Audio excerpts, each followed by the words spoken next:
If you've been told to pull up your socks, then make sure it's a pair of TNT socks. The TNT shop is now open at tntradio.live. From national security to global corruption, this is the Muckrakers on today's News Talk, TNT.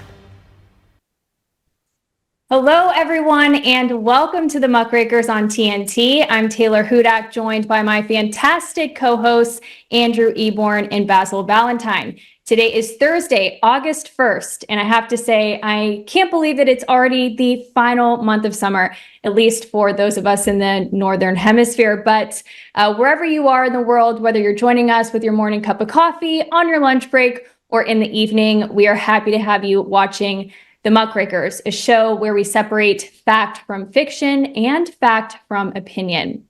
Now, many of you are aware that we are living in a tumultuous information age in what feels like a very turbulent and unstable world.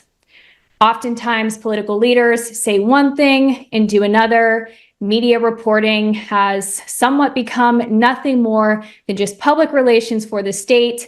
And with a lack of transparency from our government institutions, people are left to decide for themselves or speculate for themselves what the truth really is. So today, during the next hour on this episode, we will examine the media distortions as well as disinformation in the context of the recent developments coming out of the UK with the recent outbreak of violence, as well as public health disinformation that we have been exposed to, other reporting on certain crimes that may or may not be related to terrorism, etc. So that's what we have in store for you today. I first do want to discuss things taking place in the UK, specifically the violence. And before I do get into the details there and some of the media coverage of this particular incident, of course, we do not want to forget the fact that 3 young lives have been lost. Here at TNT, our hearts and condolences go out to the families and friends of those young girls and the community at large. But if we do take a look at the media coverage here, there has been a lot of speculation as to the perpetrator of this attack. And the media is also suggesting that the misinformation on social media has led to the violence that we are seeing in Southport, in London, and throughout the UK. Now, there are a few reasons as to why we don't know much information about this suspect. He is 17 years old, so he is a minor. So the police, the authorities are legally bound to not provide the full scope of information about this individual. But this has led people to question, who is he? Where did he come from? And as I said, this has led to a lot of speculation. Andrew, I'm going to hand it over to you. Do you think that misinformation online has perhaps led to some of the violence that we're seeing? I personally think this is somewhat of a slippery slope here to blame the violence on media misinformation, but it's something that is being discussed very seriously in the mainstream media in the UK. So why don't you go ahead and share your thoughts? Well, in this particular instance, Taylor, I think absolutely misinformation has led to the violence. And I always say that we're living in a diseased information age, drowning in misinformation and disinformation. And there's never been a more important time to question everything. And we covered this tragedy on the Muckrakers earlier this week, and we were extremely careful not to speculate and to bring in all sorts of prejudices, which others in the media have done. And what I always urge people to do is let's look at the facts and separate those facts from opinion. So what are the facts? The facts, as we know, that a 17-year-old, as you say, has been charged with the murder of 3 young girls at a Taylor Swift-themed dance class in Southport. For legal reasons, the 17-year-old can't be named, and they've urged that we be very, very careful so that the trial itself is not prejudiced. The victims, as you rightly say, our hearts go out to them, and it's appalling. B.B. King was only 6 years old. Elsie Dot Stankham was 7 years old, and Alice Da Silva Aguirre was 9 years old. The attack occurred at the Hart Space Centre, and a teenager has been charged with 10 counts in addition to the murder accounts of attempted murder and possession of a bladed article. Horrendously, 8 other children, 2 adults were injured, and some are still in critical condition. So, as you rightly say, our hearts go out to all the families. And even there's a plea on some of the papers out here. They talk about sort of outrage and things like that. The families there, what happens on the streets when it's all spilled out and the baying mobs have started raiding places and things like that. The families are just saying this is just adding to the grief and distress that we're suffering. And what happened? We had Ursula Doyle, that was announced Mersey police during a midnight press conference, and she said we've got to have a fair trial and cautioned against prejudicing proceedings. And there was also Chief Constable Serena Kennedy. She said that it's an ongoing investigation involving the Lancashire Police and counter-terrorism units. The incident obviously deeply shocked the Southport community, and what happened is there were lots of attacks and protests and unrest. We had 100 arrests in central London yesterday, as well as horrendous violence in Southport. What happened is there was an attack on the mosque. I saw shops, some of the footage that was released. I saw shops being attacked. 50 officers were injured as a result. And apparently what's happened is the unrest was reportedly fueled by this social media misinformation suggesting an Islamic link to the stabbing. There's been no such thing established. And I think our rush to get there first on the news is so dangerous. And if ever there are a warning, and I make this point so often, if ever there's a warning for people in the media to take your job responsibly, what you are doing affects lives, and it's actually people's lives are being cost as a result of it. That's my view. Interesting insights. I think that there is something to be said that when there is a lack of information with regard to certain very highly emotional events, such as this one, or emotional tragedies such as this one, people are often left to speculate, and violence can erupt and can outbreak. Basil, I want you to also weigh in here with your thoughts. Any reaction to what Andrew said? What do you think is perhaps causing the violent outbursts that we are seeing in the UK? Well, to use the popular term, we've got to get granular with exactly what's happened over the last few days. And it was a news website called Channel 3 Now that first reported online on the X platform that the identity of the attacker was somebody called Ali al-Shakati, who had arrived in the UK on a small boat and was on the MI6 watch list. Hence people taking to the streets in Southport and attacking a mosque. Now, Channel 3 Now poses as an American website, and the claims were reposted and seen by nearly 2 million viewers before being deleted. This misinformation was quickly picked up by what the Daily Mirror are calling far-right thug Tommy Robinson. I wouldn't disagree with them there. And indeed Andrew Tate, who told his 10 million followers that an illegal migrant had stabbed 6 little girls and told people to wake up. So that appears to be the kernel of where this all came from. The news website, Channel 3 News, I've been looking at it this morning. It is supposedly linked to Russia. They have a banner headline on their website now with a sincere apology and correction regarding the Southport stabbing incident. They admit they got it wrong. I can't attest as to the links to Russia, how accurate they are or not. The stories that they're leading with are the victims themselves are being identified, a missing person, the arrest of the 17-year-old, and the fact that I say fact, I'm quoting this particular website here. We don't know whether this is further misdirection, but they're now saying that the 17-year-old suspect was born in Cardiff to Rwandan parents and moved to the Southport area in 2013.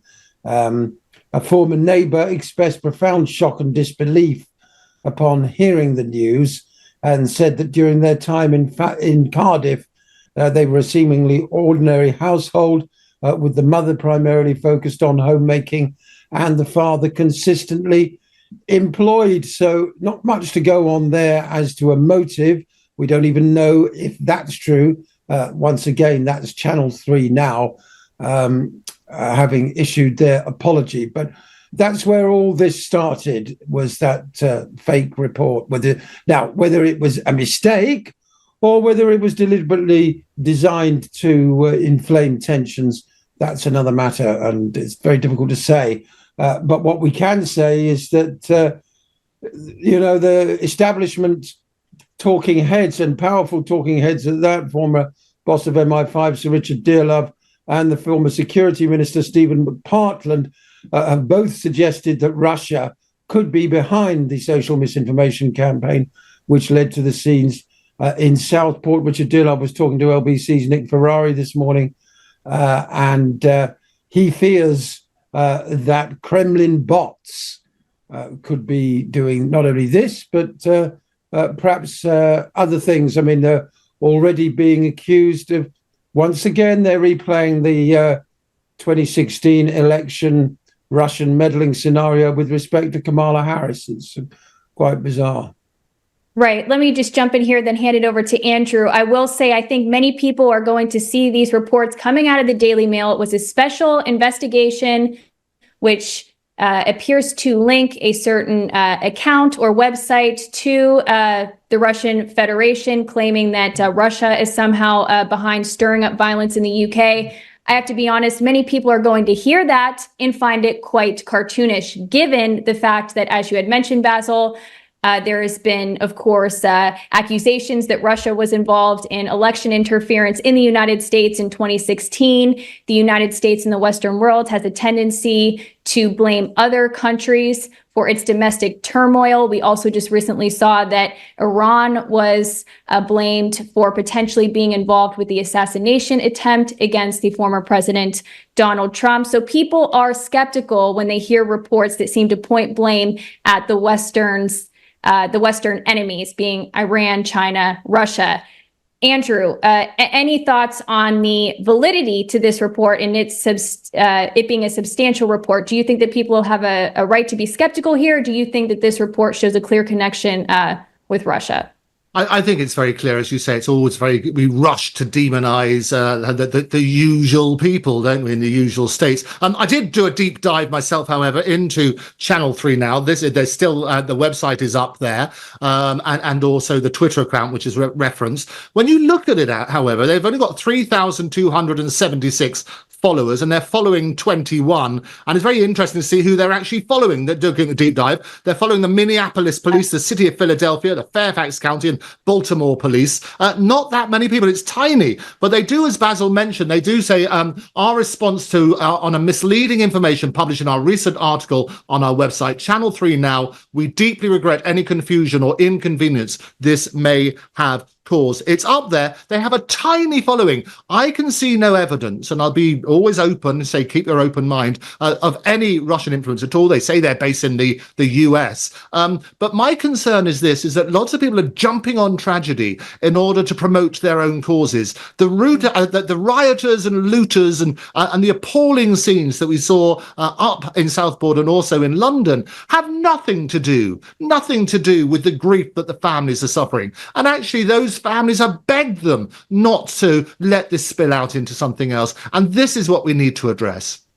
But just to jump in quickly, those numbers for Channel 3 now, very small reach, and yet 2 million people saw their misinformation. Tommy Robinson picked it up, so did Andrew Tate. That would seem to indicate that there may be other actors at work amplifying Channel 3 now, certainly in this case, because it's very difficult to get that kind of reach and get influencers to retweet and amplify a story without a third party being involved in some way.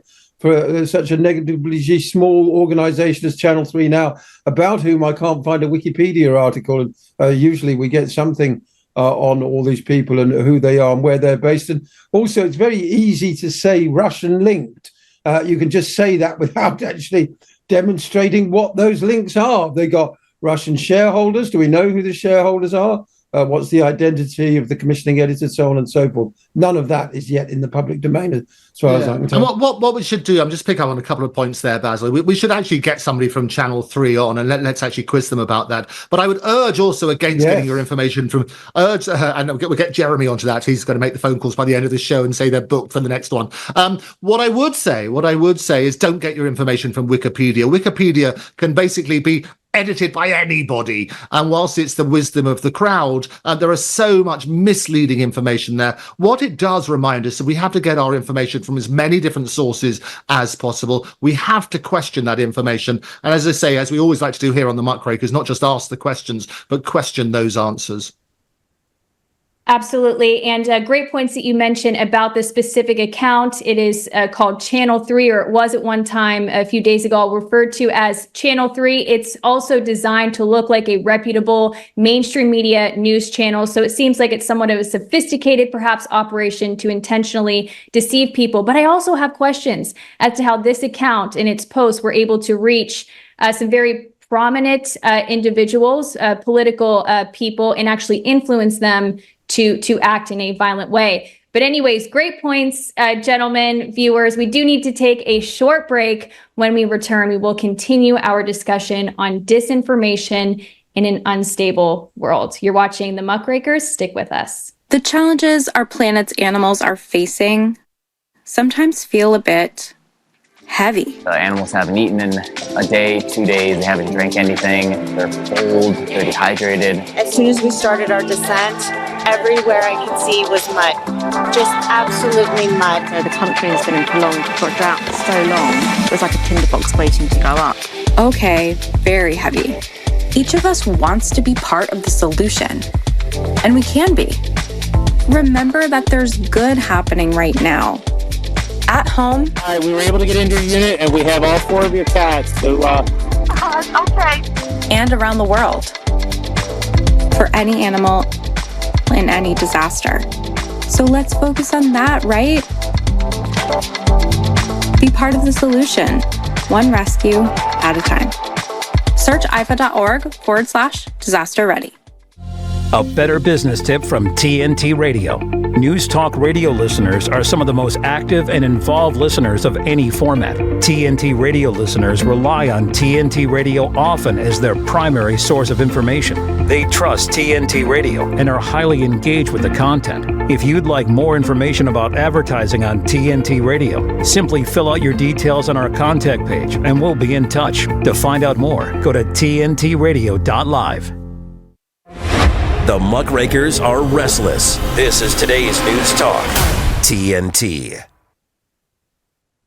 All right, everyone, picking back up where we left, we want to continue our discussion on disinformation, social media, and the threat of real-world violence. Now, I did mention earlier in the discussion today that I felt that it was perhaps a slippery slope to equate speech online with real-world violence. I have no doubts that, of course, violent speech online or certain rhetoric can incite people to act or behave in a very aggressive and illegal and violent way. Perhaps that's what we're seeing here. However, if you look at some of the legislation that has passed, say in the UK with the Online Safety Bill, and in Europe, continental Europe, with the European Media Freedom Act, these proposals spring out due to situations such as this one where there's violence and it's suspected that online speech has led to this violence, or perhaps disinformation, whether that be with regard to reporting on COVID-19 or the war in Ukraine, has led to real world harm. There is then a crackdown on dissident voices, dissident speech online, and actual journalists who do a great job at reporting the truth and facts that happens to go against the establishment narrative. So my point here is that my concern is that potentially the reaction or the solution to the problem that we're seeing is actually going to be far worse than the problem itself, that it's actually going to restrict speech, restrict journalists' ability to do their jobs and report facts that happen to go against the mainstream narrative. Do either of you share this concern? And perhaps you can touch on the Online Safety Bill, which seeks to sort of maybe not criminalize, but absolutely punish harmful speech that is not necessarily illegal speech. So Basil, I'll hand it to you. Do you have concerns about this as well? Oh, absolutely, particularly when you get people like Sir Richard Dearlove and the former Security Minister, Stephen McPartland, immediately chiming in. I mean, of course, the violence is regrettable. I mean, it does actually bring to the surface underlying racial, religious, community tensions that have been festering, particularly in the north of England, for some time. And a spark like this can set them off. The rioters were chanting "English till I die," "No surrender," that "stop the boats," that sort of thing. You can say that this rhetoric is fueled by Nigel Farage, but the simple fact is that large numbers of people from South Asia have arrived in parts of the north of England over the last 30 or 40 years, and they're not very well integrated. People don't like hearing that, but it's a fact. The communities are not integrated. They live apart. Now, of course, that's nothing to do with this stabbing incident. The perpetrator, from everything we know, was not a Muslim. But it doesn't take much to ignite these things the way things are at the moment. And that point has to be made. Hence, there is the opportunity for bad faith actors entering the news space in particular to seek to set fire to that tinderbox. And that's why the Home Office are launching an investigation as to the origin of these social media posts, as well they should. Again, as you say, whether that investigation then leads to conclusions that every news organization has to be vetted by some sort of big brother news vetting process, which would effectively emasculate organizations like our own. Well, we hope not. I don't want to speculate too far in that direction, but that is always the danger. If we want to live in a free and fair society, an open, liberal society, unfortunately, we have to accept that there may be bad faith actors entering the global news marketplace and deliberately planting disinformation in order to stir up trouble. Now, whether or not that comes from Russia or whether or not that comes from people who want to point the finger at Russia, we simply don't know, because we're getting there into a very murky world of espionage, counter-espionage, bluff and double bluff. Andrew? No, you're absolutely right, and some excellent points there. And I always say, I mean, it's the old saying, isn't it? If you don't read the newspaper, you're ill-informed, and if you do read the newspaper, you're misinformed. We have to question everything. At the same time, it is freedom of speech, and freedom of speech is fundamental to any democracy, but not freedom from consequences. And when we're urging people just to be very responsible in the media, this is different to freedom of speech. It's not freedom of speech to come up with misinformation. It's not freedom of speech to go looting somebody's shops and stealing television and cigarettes and alcohol and that sort of stuff. That's got nothing to do with the murder of 3 little girls. And it's, again, we have this terrible rhetoric that we have sometimes in the media where we're basically taking offense at anything. And if you look out for your own particular missions, you will find evidence that you can then bring to the forefront and utilize somebody else's tragedy for your own ends. And that is abhorrent. But just on your thing about restricting freedom of speech, we had up in Scotland very recently, you might remember, there was the big thing about expanding the rules about hate speech and so on and so forth to deal with the trans and various other rights and other bits and pieces on that sort of thing. And J.K. Rowling, as in bowling, she came out and said, look, come and arrest me first, because what they were saying up in Scotland is that they would investigate every single complaint. And this is when people were having other crimes not even being looked at and so on and so forth. And quite rightly, there was an uproar about it. But JK, she basically put out her neck on this sort of basis and said, look, hang about, we've got to be able to call these things out in the right sort of way. But we need to make a distinction between freedom of speech and things which are basically incitement, if you like, to riot, yes, and incitement to cause damage. And that is wrong. That's not freedom of speech. That's abhorrent. And we have an obligation to call it out. Yes, well said. I mean, just going back to this Channel 3 New Now crowd, according to the Mail Online, that started 11 years ago as a Russian YouTube channel and posted videos of rally drivers in the snow in Izhevsk, 750 miles east of Moscow. It was then dormant for 6 years before suddenly posting videos in English in 2019 about a tiger being beaten to death and a match report on the Manchester City women's football team. This is a very unusual pattern of behaviour for an organisation that suddenly wants to get involved in provoking violence in the UK. We don't even really know if the Channel 3 Now of the website that you and I have been looking at this morning, Andrew, is the same Channel 3 Now that was posting videos of Russian drivers in the snow 11 years ago.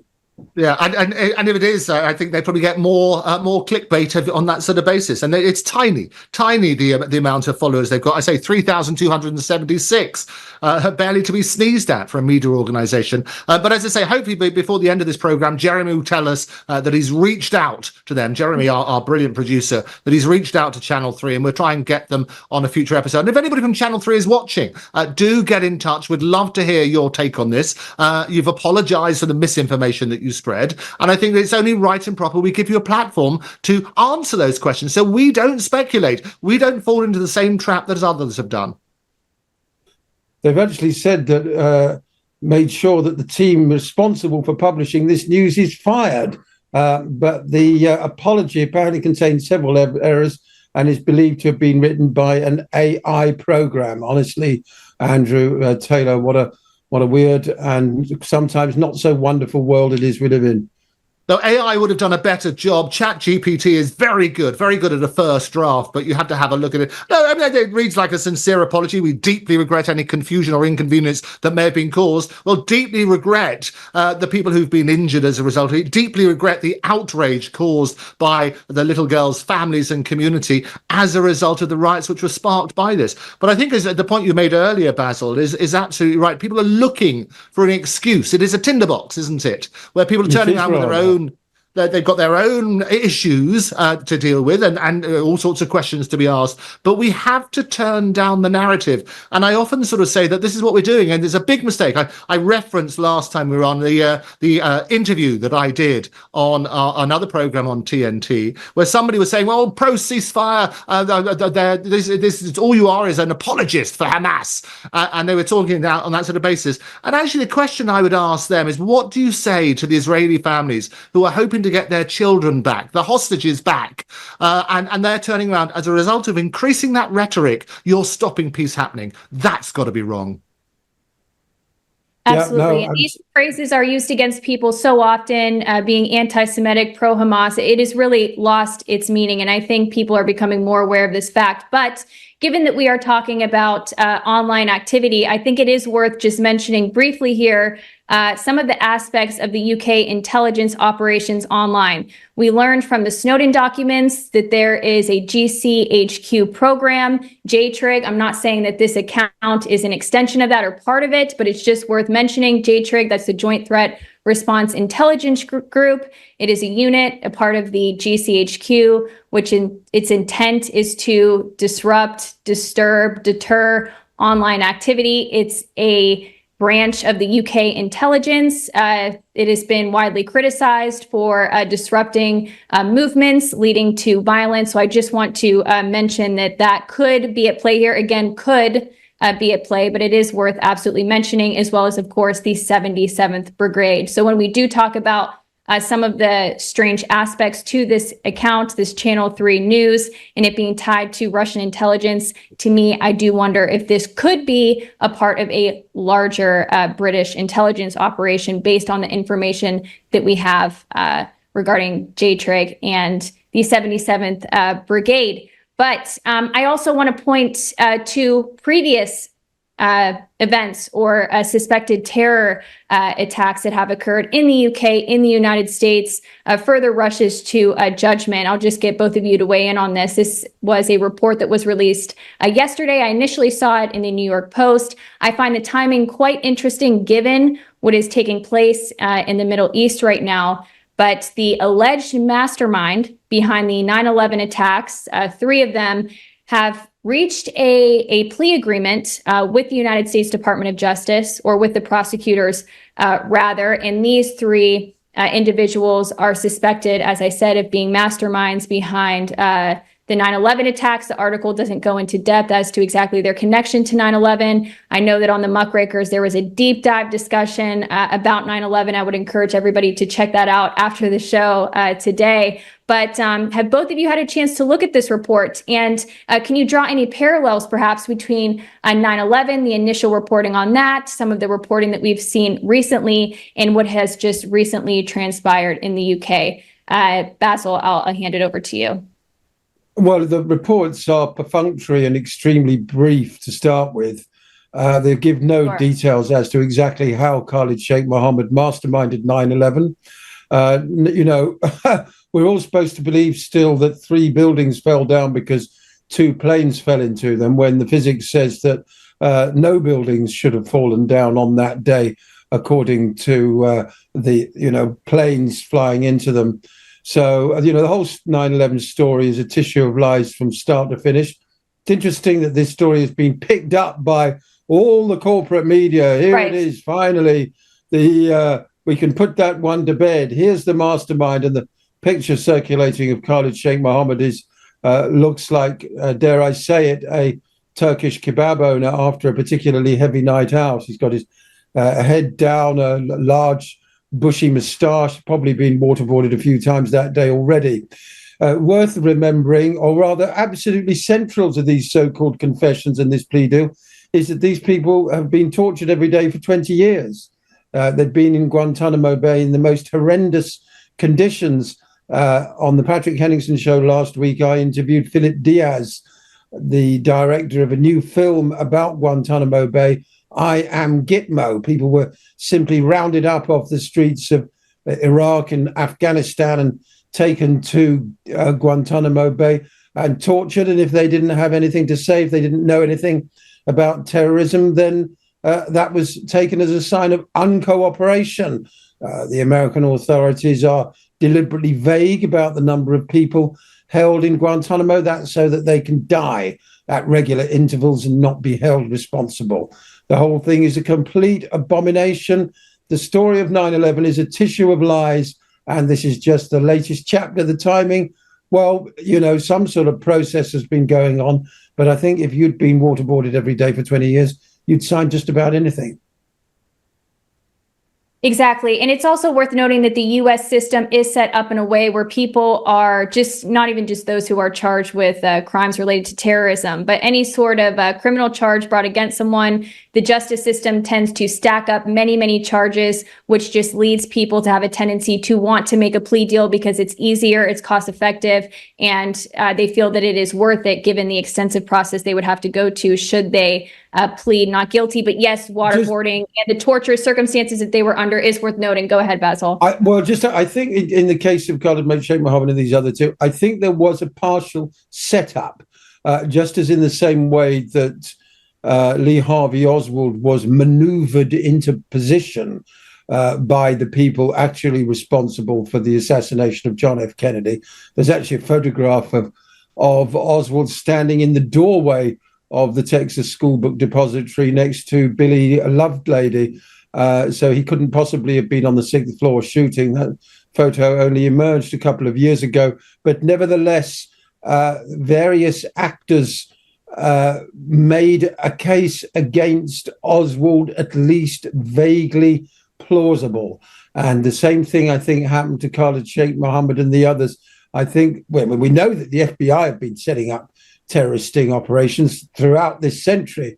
And similarly, I think Khalid Sheikh Mohammed and the other 2 were made to feel that they might be part of something without actually being them. I mean, the idea that he was the mastermind or something is frankly completely and utterly laughable. Andrew. Yeah, you're absolutely right. And you need to look at all those things and ask those questions. And I always, as you say, you need to say, well, why is this coming out now? A very good point. You work on that sort of basis. Is that going to help anybody? I'm always a bit worried about plea deals. And I was worried about the Julian Assange plea deal when you might remember he got off and because of time already served, didn't have to spend any more time in prison. If you're not guilty, don't plead guilty. Don't do a plea deal. And you've got to ask, what are the circumstances surrounding that?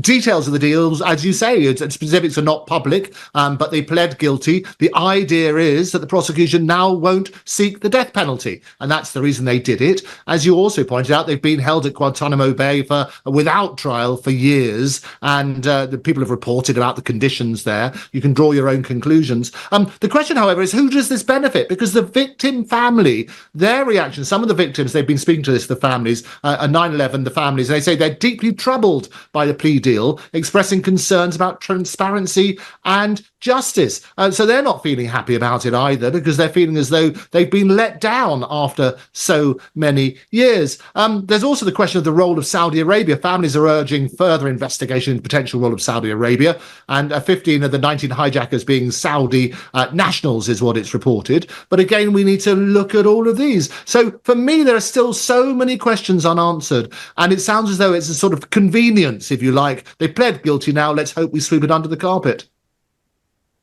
Yeah, exactly. Now, looking back to the UK, I do think it is worth having a brief discussion about the suicide bombing in Manchester, in the Manchester arena in the UK. Of course, the perpetrator was another young man, British national of Libyan descent. It was revealed that he was known to the intelligence agencies for quite some time. However, he slipped under the radar. So this raises questions for me. I'm sure others. I'll be interested if you two agree or disagree with me. But do you have faith that the way to solve the issue that we're seeing, the mass violence recently in the UK, and this issue of so-called terror, can that be solved by these intelligence agencies? Again, this goes back to my point, which is that I'm concerned that any policy that arises due to the situation that has emerged in the UK will only come to the benefit of the state for information gathering purposes, which violates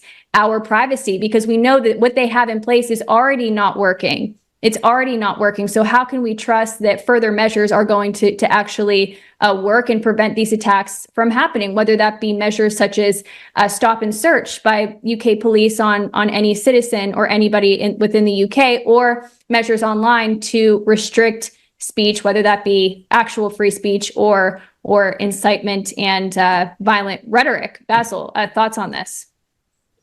Well, we don't know what's in the pipeline in terms of further restrictions on the internet global space with respect to news reporting. We can only keep putting it out there, folks. We can only keep telling the truth like we do on this channel. I don't want to speculate too much about what may or may not happen in the future, because I'd much rather just stay in the present, report the news as we find it, and break down the obvious lies that we're being told.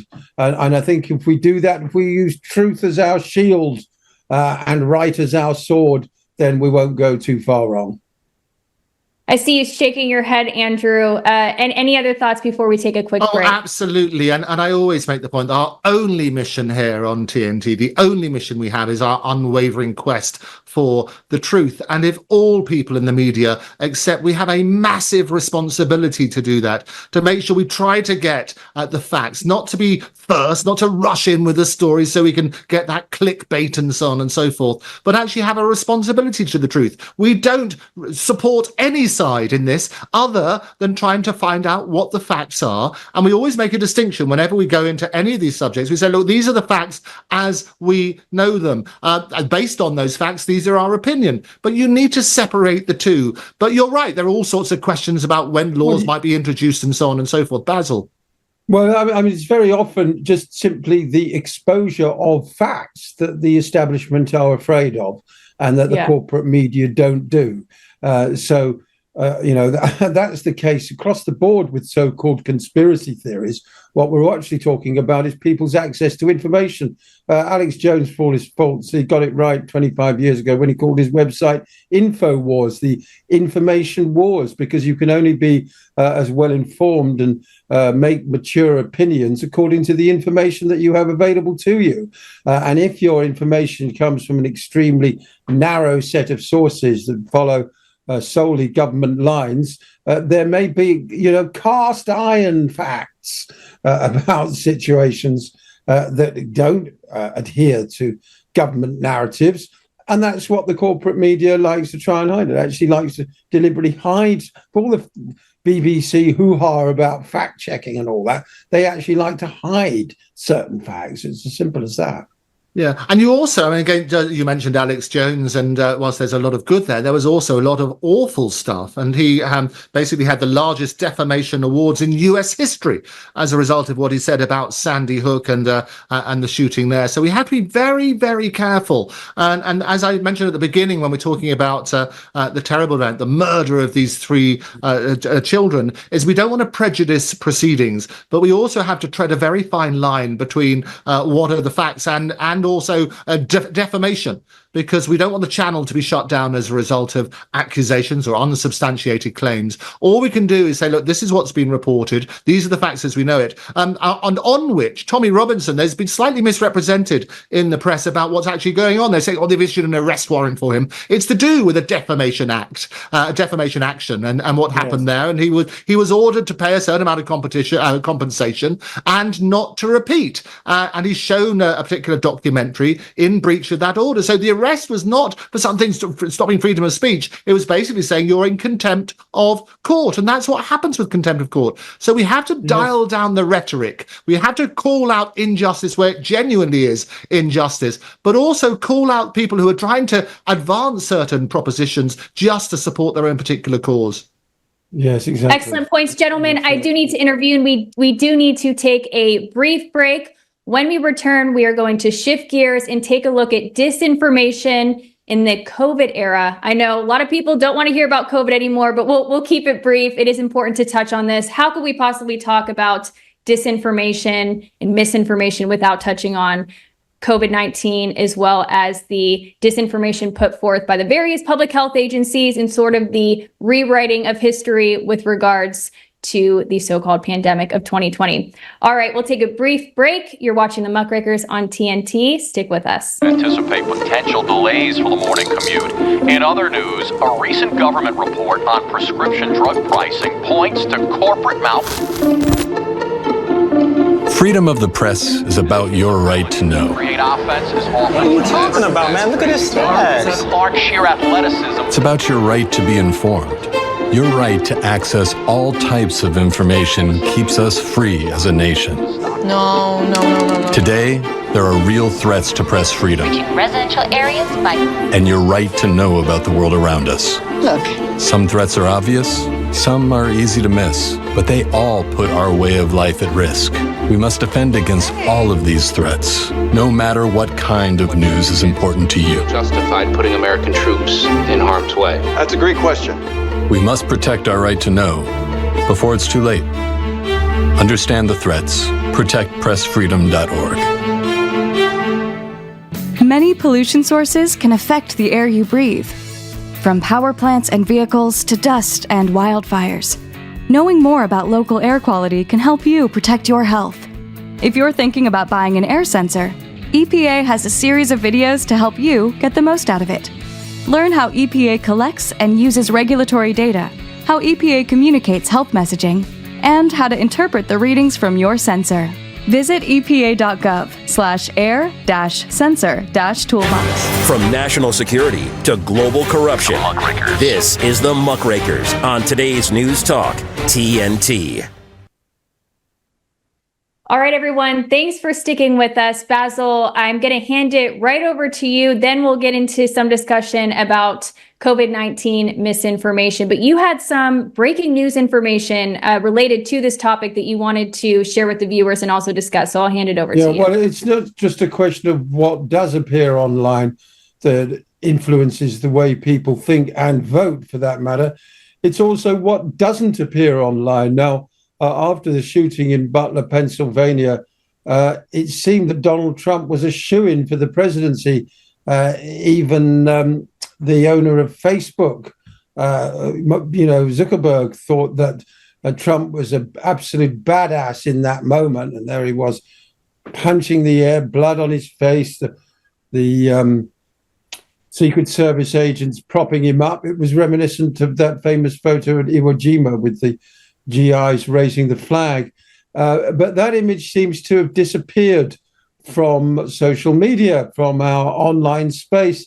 There's something that's prompted Republican Representative Matt Gaetz, a big Trump supporter, to launch a probe into whether the Biden administration which we know was responsible for all sorts of mis and disinformation in the 2020 election campaign, whether or not it has participated in the social media erasure of those photos. In a letter to the Homeland Security Secretary, Alejandro Mayorkas, the Florida Republican, has asked whether the Department of Homeland Security has participated in any discussions of search results after the assassination attempt. I mean, I don't think you'll get a particularly straight answer from Mayorkas, who's implacable opponent of Donald Trump. But it just goes to show that even something as recent, as relevant, I would almost say as seemingly impartial. I mean, it's a fact that, of course, that image does reflect well on Trump, but it's a news item. Have the Biden administration really been guilty of taking it offline? It wouldn't surprise me. I wouldn't put anything past them at all. We know how the FBI and the DOJ have weaponized social media, and it may well be continuing to this day. So there you go. Andrew, I see you've got something on your phone. Oh, no, absolutely. So just to Basil's point, and just to check it in real time, I did a Google search. It is that image of the horrendous assassination attempt and Trump's defiant look with blood on his face and so on, fight, and that sort of wonderful thing will be an iconic picture, I predict, and will go down in history as one of the biggest moments in American history. And yet, when you look at the initial pages, the pictures of Trump, there's all him with his hair ruffled and various other things. Keep scrolling down. It doesn't appear anywhere on the first sort of searches for that sort of site. And the other point I would make is that in the media, what they've done, they've all started mocking his enormous bandage that he had on his ear. And the other thing they're starting to do to try and discredit him in a way is they're saying, well, they're doing a close-up on his ear now. He no longer has the bandage on it. And a lot of people are asking, well, where's the injury? And the whole idea of them asking, well, where's the injury, is they're trying to discredit him as though it didn't happen, as though it's a denial that there was an assassination attempt. So clearly, as we said at the very beginning, we need to question everything. We need to question the motives of those asking those questions. You know, it's interesting you bring up the assassination attempt against former President Trump, Andrew, because I noticed that there were some mainstream media figures who are the first to say, this is a conspiracy, that's a conspiracy, this is fake news, who were very early on saying that the assassination attempt was just that, fake news. A reporter with MSNBC, the name escapes me now, but I would encourage the viewers to just check this out. I was quite surprised by that, because they're the ones that are usually to say, hey, this is a conspiracy theory. But I've seen the rhetoric online. I've seen the questions. People are confused about the ear bandage. With regard to the U.S. election, speaking more broadly, I've seen that the media in unison is now referring to Trump's running mate, J.D. Vance, as weird. Have either of you two seen this? I'm sure the viewers have, or at least some people have. He's being referred to as weird. Yeah, it's very interesting. I'm trying to understand what the point is behind that, but they're definitely trying to give people the distance from him. I'll tell you what happened. We discussed this on yesterday's Muckraker with George Samueli and also Martin. And basically, it's not only that, but he was being accused of humping his couch and so on and so forth. And what you do, if you throw enough dirt around, it will stick. Tell a lie often enough and it sticks. And this is what happens. So they're working on that sort of basis. So yes, exactly that, in the same way as you had all these little nicknames, you know, Crooked Hillary and so on and so forth. This is what people hope on all sides. If you throw enough dirt around, some of it will stick. Yeah, and of course they're attacking Trump for his questioning of Kamala Harris's identity. It was hilarious, his exchange at the Black Journalists event, where he said, I always thought of her as Indian. You know, she was, Indian, promoting Indian, that is South Asian, promoting Indian views. And then a few years ago, she became black. I respect both. It was absolutely hilarious exchange, but I've seen a photograph on X this morning, which I can only hope and believe is genuine, of Kamala Harris's family when she was much younger. And the women are in saris and the men are very obviously South Asian Indian.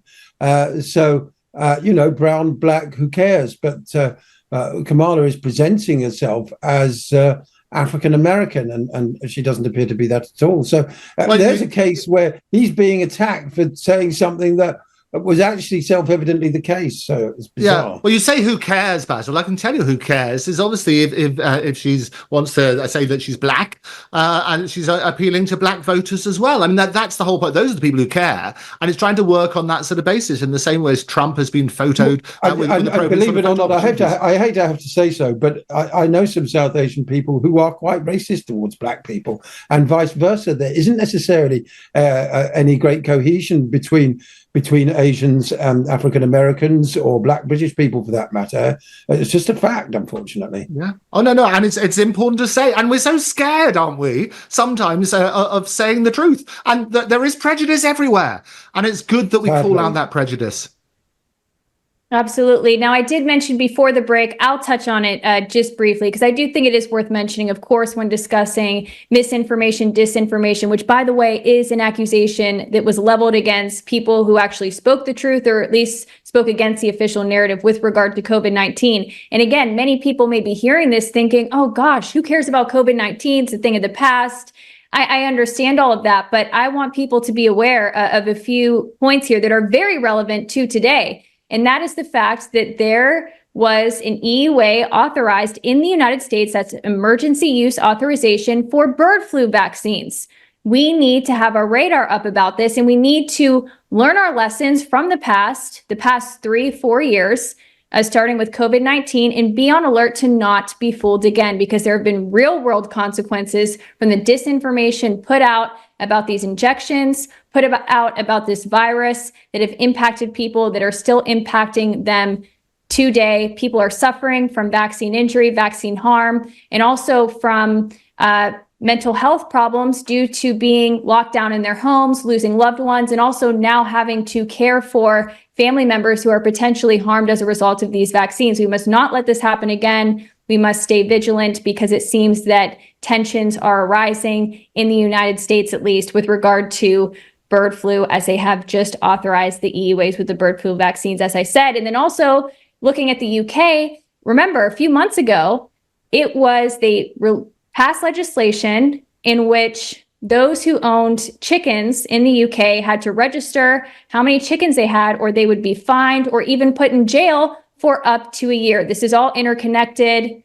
We still need to gather some more information on this, but I think that we should be very aware and learn lessons from the past and not be fooled again, and really seek out truthful information, which is what we do on this show. Basil, I see you're eager to weigh in here, perhaps. Any other things that you want to raise as we begin to wrap up today's episode?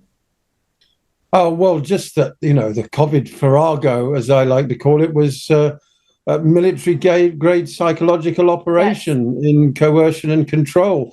The only good thing to have come out of it, really, is the so-called freedom movement, although that has splintered ever since, and various other agendas have come to the fore. It did prompt a considerable sort of global awakening, if I can use the term, with the people waking up to the fact, basically, that there's something slightly wrong with the picture. If you can remember when you needed to tune in your television set, Andrew, or even tune in the radio, a lot of people are aware of the fact now that the pictures, our reality, our hologram here on planet Earth isn't quite what we've been led to believe it is. Yeah, no, you're absolutely right. And just a couple of very quick points on that. People always say history repeats itself, and I say the reason it does that is because we don't learn the lessons from history. Various inquiries are going into the COVID fiasco and what happened. The initial reports that we've had has been said there was a systematic failure of people to plan properly and to take appropriate steps. All sorts of things are coming out of the Scottish COVID inquiry as well. Things like do not resuscitate orders. It is an absolute scandal that we need to have a look at. And I always say that sunlight is the best disinfectant. Very good. Absolutely. Basil, final words? Stay tuned to TNT. Stay tuned to today's News Talk. We're the best place for sober, rational analysis. We don't descend into conspiracy theories or wild accusations here. We like to delve properly into the facts and get the relevant experts on board, and then allow people to draw their own conclusions. And in that respect, I'm going to be joined by Nick Buckley, former candidate for Mayor of Manchester, to look at what if it was happening in South Asia would be called communal violence. It's the only way of putting it, really. The riots all over Britain, Hartlepool, London, Southport, and this hot weather. Unfortunately, as you know, Andrew, the Brits get a bit overexcited, don't we, when the sun's out? Everything's too many extreme. beers are drunk. Absolutely. And they always say, ever since records began, it's the hottest whatever. Bizarre stuff. And the other point I would make, and good news, is we always say we give everybody a voice here. We do want people to get in touch. Jeremy, our brilliant producer, says that he is onto it about Channel 3, and hopefully here on the Muckrakers we're going to get him back. I'll be back on the Muckrakers tomorrow with George and Martin, which will be brilliant. But Taylor, wrap us up. Yes, great discussion. And let me just let the viewers know, this is something that we are going to continue to discuss. The issues of disinformation, misinformation put forth, by the way, by the mainstream. It is not an issue that's going away, but you can always count on us at the Muckrakers to give you a cohesive, sound analysis of the pressing issues of the day. I'm your host, Taylor Hudak. I want to thank my co-hosts, Andrew Eborn and Basil Valentine. Very quickly, it seems we need to do one of these programs about once a fortnight because, fresh events happen for which the official stories aren't always true at regular intervals. So we have to do this once every couple of weeks, I think. I agree. Thank you very much, both of you. Thank you all for watching. We'll be back tomorrow, same time. Thank you once again.